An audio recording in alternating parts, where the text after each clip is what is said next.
Have you ever driven alone at night and felt that icy shiver? Like something's out there, just beyond your headlights, watching you. Maybe you've brushed it off, told yourself it's nothing. But what if it's real? What if it's waiting for you?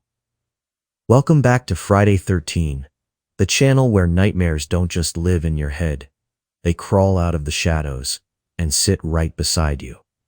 If you're here, you didn't stumble onto this video by chance.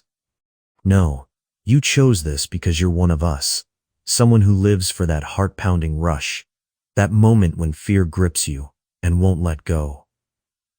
You clicked on the Headless Driver of I-95 because you want a story that'll sink its claws into you, and I'm here to deliver exactly that.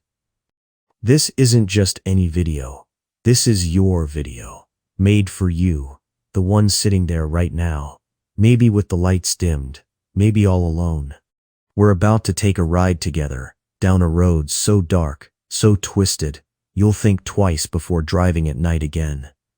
So, settle in, turn up the volume, and let's get started.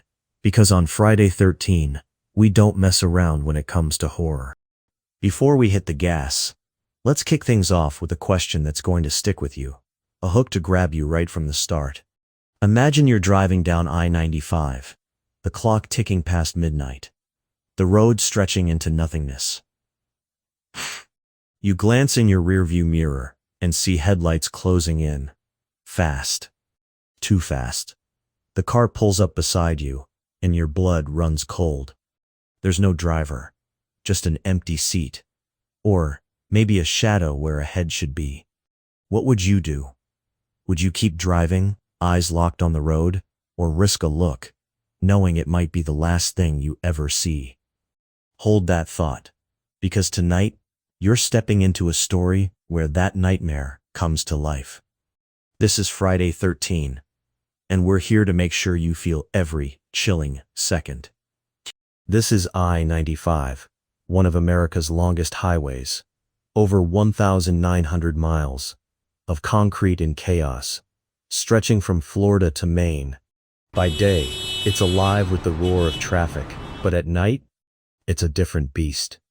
The cities fade, the lights dim, and you're left with nothing but the hum of your engine, and the feeling that you're not as alone as you think. That's where we meet Sarah, a 32-year-old nurse who's driven this road 100 times after her late shifts. Quote, she's tough, practical, the kind of person who laughs at ghost stories. But tonight, as she merges onto I-95 at 200 a.m., something's off. The air feels thick. Her radio spits static, no matter how she twists the dial, and the shadows outside her window seem to shift, just a little too much. She's heard the rumors, the whispers about the headless driver, a ghost tied to this highway, a figure with no head behind the wheel, chasing lone drivers until they're never seen again. Just a dumb legend, she thinks. But you and I know better, don't we? Because this is Friday 13, and legends here have a way of bleeding into reality. Sarah's used to the grind. Long hours, empty roads.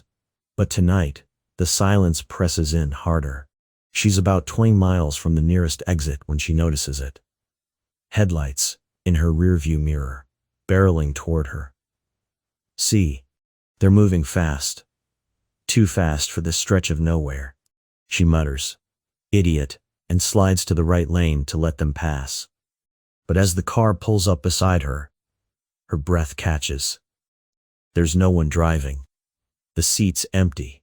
Or, is it? In the flicker of her headlights, she sees a silhouette. But where the head should be, nothing. Just a black void. Her hands tremble on the wheel. She blinks hard, praying it's a trick of the dark. But when she looks again, the car's still there, cruising right beside her. So, let's answer that first hook. What do you do when you see something like that? Sarah's about to show us. But here's your next hook. What if running isn't enough? Sarah floors it. Her speedometer jumps. 70, 80, 90 miles per hour, and her speedometer jumps. 70, 80, 90 miles per hour, and her heart slamming against her ribs. But that car, that thing, keeps pace, its engine growling like something alive. She swerves lanes, desperate to shake it, but it sticks to her like a shadow. Her phone's dead, no signal, no help. The radio bursts on, blasting an old, warped tune.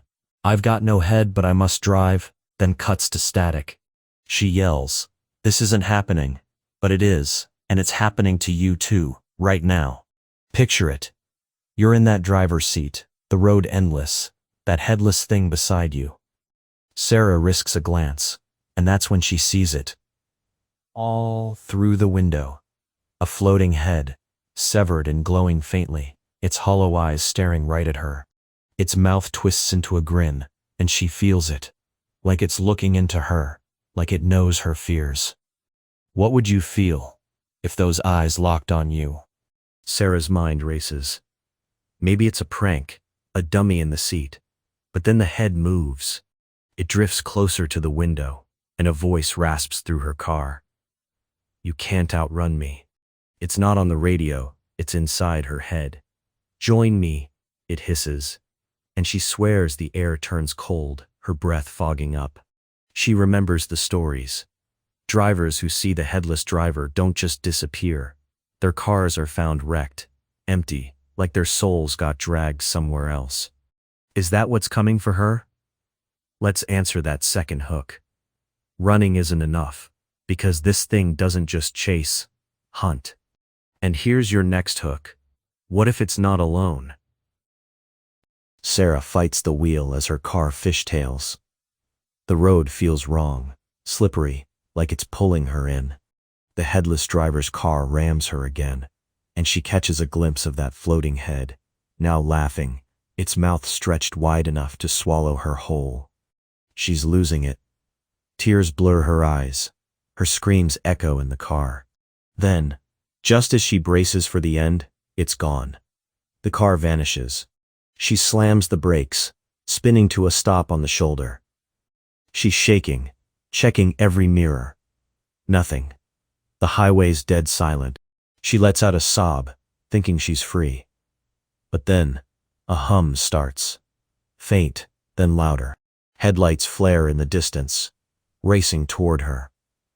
It's back. And this time, it's brought friends.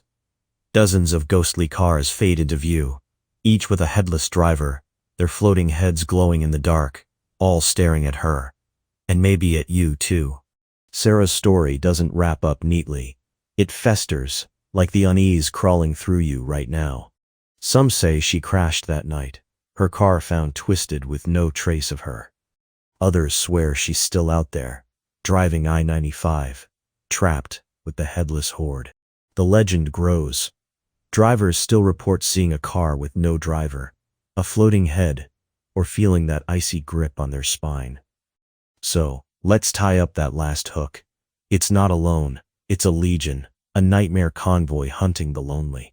But here's your final hook to take home. What if it's not just I-95? What if it's your highway, waiting for the next time you drive, alone, at night? That's all for night, you fearless fiends. If Sarah's terror got onto your skin, smash that like button, subscribe, and ring the bell. More nightmares are coming your way. Drop a comment. Would you keep driving if you saw it?